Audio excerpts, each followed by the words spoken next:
Bonjour, nous sommes le vendredi, je sais pas, 4 ou 5 mars 2016. Il est 10 heures du matin. J'ai un certain nombre de sujets qui sont venus comme ça, qui sont advenus pendant la nuit, pendant la matinée, notamment en écoutant France Culture, et puis toutes sortes de choses qui viennent comme ça. Alors, par quel bout je vais commencer mon propos? Je pense que je vais parler des rapports, une fois de plus, des femmes avec le visuel.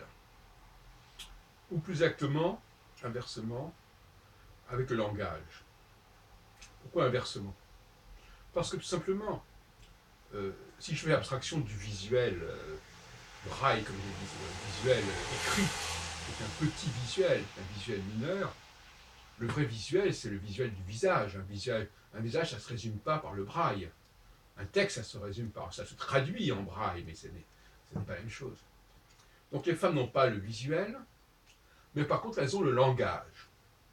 Alors, la question est de savoir qu'est-ce que c'est qu'une société qui fonctionne non pas sur le visuel, mais sur le langage, et aussi, faut-il le préciser, aussi sur le tactile, sur le toucher. Parce que dans la caverne, puisque c'est dans ce contexte que j'étudie à présent la psychologie féminine, dans la caverne, le toucher est fondamental. Mais là encore, on est dans une proximité. Et même dans la parole, quelque part, on est dans la proximité.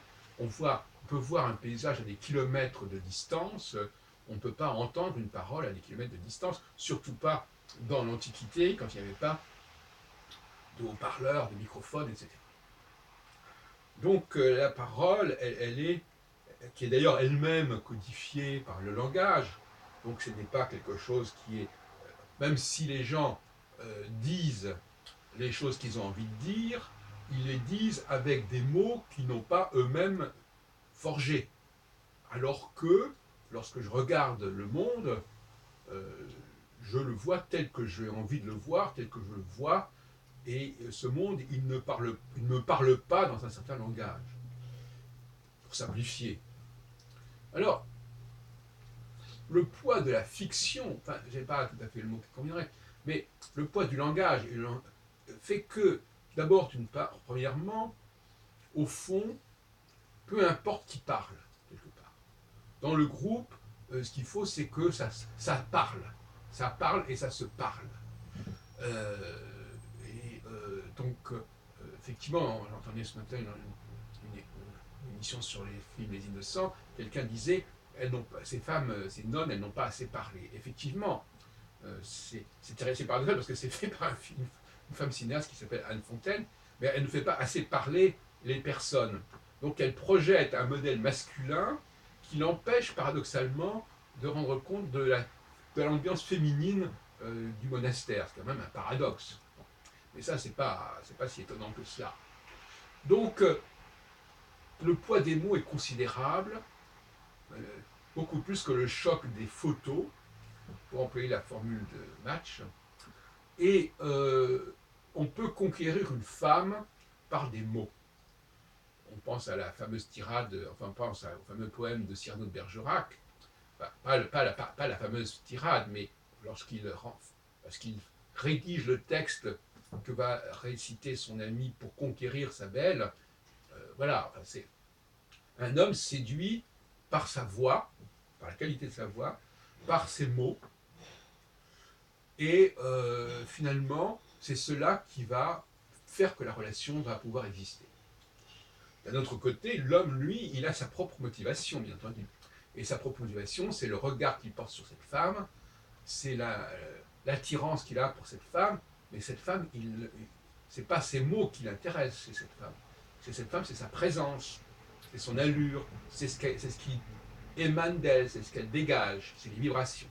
Donc on n'a pas l'échange entre l'homme et la femme n'est pas du même ordre, mais chacun apporte ce que l'autre a envie d'apporter. C'est-à-dire que la femme ne va pas non plus négliger son apparence, et l'homme ne va certainement pas négliger son langage. Il va le châtier. Donc, voilà ce qui se passe. Là, je suis en train de parler de stratégie amoureuse, carrément, n'est-ce pas? euh, le toucher, le toucher est très important, mais bien évidemment, il appartient à un deuxième temps, hein, un deuxième temps, aussi bien pour l'homme que pour la femme. Alors, le toucher est-il important pour l'homme? Il est certainement plus important dans la caverne que hors de la caverne, mais néanmoins, il y a quelque chose certainement du toucher qui intéresse l'homme. Mais cela dit, on peut penser que là encore, l'homme, par le toucher, parle le langage de la femme. Et que les hommes ont appris à faire l'amour avec les femmes, ont appris à les caresser, ont appris les préliminaires. Bref, c'est comme une culture de la caverne, le toucher. Faire l'amour, c'est une culture de la caverne, même si effectivement les hommes l'ont maîtrisé plus ou moins. Alors, pour terminer, je dirais que les valeurs masculines et féminines sont très différentes. Alors certains diront qu'elles sont complémentaires. Elles sont complémentaires par rapport à un ensemble social, n'est-ce pas? Mais par rapport à des groupes particuliers, il est clair que si le mélange, si le dosage entre ce qui est de l'ordre du masculin et du féminin, et encore bien entendu, faut-il définir ce qu'il en est, mais ça je crois que je l'ai fait, mais la plupart des gens emploient ces expressions sans les définir, donc c'est un problème. On emploie des mots comme ça. Mais si on a fait l'effort de les définir, ce mélange, eh bien, il est globalement intéressant, mais il peut aussi faire problème. C'est-à-dire que, malgré tout, même si on peut imaginer des structures comme ça, globales, mixtes, mélangées, malgré tout, je pense qu'il faut respecter la sensibilité des uns et des autres et ne pas forcément les mélanger, ce qui veut dire que ça correspond à des publics différents. Alors ça, c'est un débat, mais moi, il me semble que ce qui peut faire plaisir aux femmes, ce n'est pas ce qui fait plaisir aux hommes, etc. etc. Pourquoi je dis cela? Parce que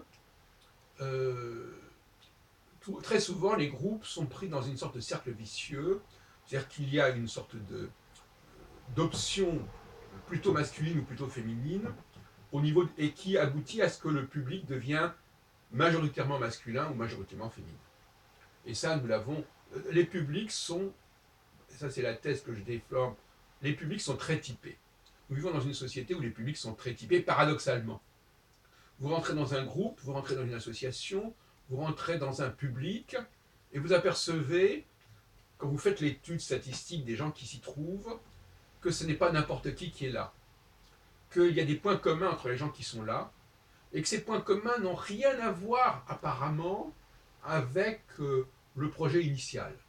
Le projet initial, il est instrumentalisé par un groupe, qui lui-même, d'ailleurs, n'existe pas au départ nécessairement, enfin, je veux dire, qui n'est pas posé au départ, mais ce groupe se sédimente, se précise comme ça, se cristallise, et finalement, il devient extrêmement homogène. Je ne vais pas donner d'autres exemples, j'en ai pas mal en tête, je les ai déjà mentionnés. Ça devient parfois assez burlesque, assez surréaliste, de voir que telle association ou telle réunion qui est censée attirer des gens de tous horizons, de tout caractère, de tout genre, de tout sexe, etc., finalement devient quelque chose d'extrêmement typé sur le plan psychosociologique. Mais nous y reviendrons dans un autre débat.